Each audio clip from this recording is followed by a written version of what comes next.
السلام علیکم دوستوں، اسلامک ٹی وی چینل میں آپ کا خیر مقدم ہے۔ بے نمازی اور فیشن پرستی پر عذاب۔ مجھے میرے ایک دوست نے یہ عجیب، حیرتناک اور عبرتناک واقعہ سنایا کہ کویت و عراق کی جنگ سے پہلے میں کویت میں مقیم تھا۔ وہاں میں مردوں کی تجہیز و تکفین اور دفن وغیرہ کے امور سے وابستہ تھا اور لوگوں میں اسی حیثیت سے معروف تھا۔ جنگ کے دوران میں مصر آ گیا۔ اسی دوران مجھ سے ایک دن ایک خاندان کے لوگوں نے رابطہ قائم کیا اور خاندان کی ایک عورت کی تکفین کے سلسلے میں بات کی۔ چنانچہ میں قبرستان گیا اور مردوں کے غسل دینے کی جگہ جا کر بیٹھ گیا۔ میں انتظار میں تھا کہ جنازہ تیار ہو کر نکلے کہ اتنے میں 4 باپردہ عورتوں کو غسل دینے کی جگہ سے تیزی سے نکلتے ہوئے دیکھا۔ ان پر گھبراہٹ طاری تھی، مگر میں نے ان سے کچھ پوچھا نہیں کہ ہوگی کوئی وجہ۔ تھوڑے وقفے کے بعد وہ عورت نکلی جو مردہ عورتوں کو غسل دیتی ہے۔ اس نے مجھ سے میت کو غسل دینے میں مدد طلب کی۔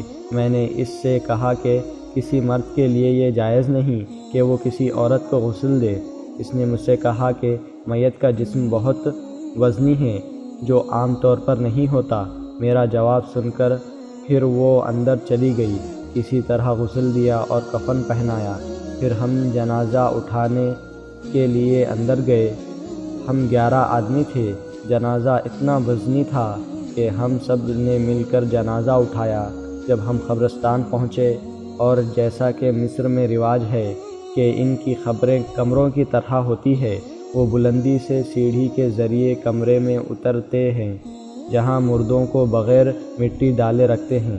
جب ہم نے لاش کو اپنے کندھوں سے اتارا تو لاش کمرے کے اندر پھیلنے اور گرنے لگی۔ اس منظر کو دیکھ کر ہم سب گھبرا گئے اور ہمارے قابو سے باہر ہو گئی۔ اتنے میں ہم نے اس کی ہڈیوں کی چرچراہٹ سنی، جیسے ہڈیاں ٹوٹ رہی ہوں۔ ہم نے دیکھا کہ کفن کا کچھ حصہ ہٹ گیا ہے۔ میں تیزی سے لاش کی طرف بڑھا اور اس کو ڈھک دیا۔ پھر بڑی مشکل سے اس کو قبلہ رخ کر سکا، لیکن دوبارہ کفن چہرے کی طرف سے کھل گیا۔ اس وقت ہم نے عجیب منظر دیکھا۔ ہم نے دیکھا کہ آنکھیں جیسے باہر کی طرف نکل رہی ہو اور چہرہ کالا ہو چکا تھا۔ ہم منظر کی ہولناکی سے ڈر گئے اور تیزی سے باہر آ گئے اور کمرے کا دروازہ بند کر دیا۔ جب میں اپنی قیام گاہ پر پہنچ گیا تو مجھ سے مرنے والی عورت کی اولاد میں سے ایک لڑکی ملی اور اس نے مجھ کو قسم دے کر پوچھا کہ اس کی والدہ کے ساتھ قبر میں داخل کرنے کے دوران کیا پیش آیا۔ میں نے جواب نہ دینے کی بہت کوشش کی، لیکن وہ اس بات پر مصر رہی کہ میں اس کو میت کی حالت سے باخبر کر دوں، حتیٰ کہ میں نے اسے سب کچھ بتا دیا۔ اس وقت اس نے مجھ سے کہا کہ اے شیخ، جس وقت آپ نے ہم کو غسل کی جگہ سے تیزی سے نکلتے ہوئے دیکھا تھا، اس کا سبب یہ تھا کہ ہم نے اپنی والدہ کے چہرے کو کالا ہوتے دیکھا تھا۔ اس کی وجہ یہ ہے کہ ہماری والدہ نے کبھی نماز نہیں پڑھی اور ان کی موت اس حالت میں ہوئی کہ وہ بہت فیشنیبل تھیں۔ شرم و حیا نام کی کوئی چیز ان میں تھی ہی نہیں۔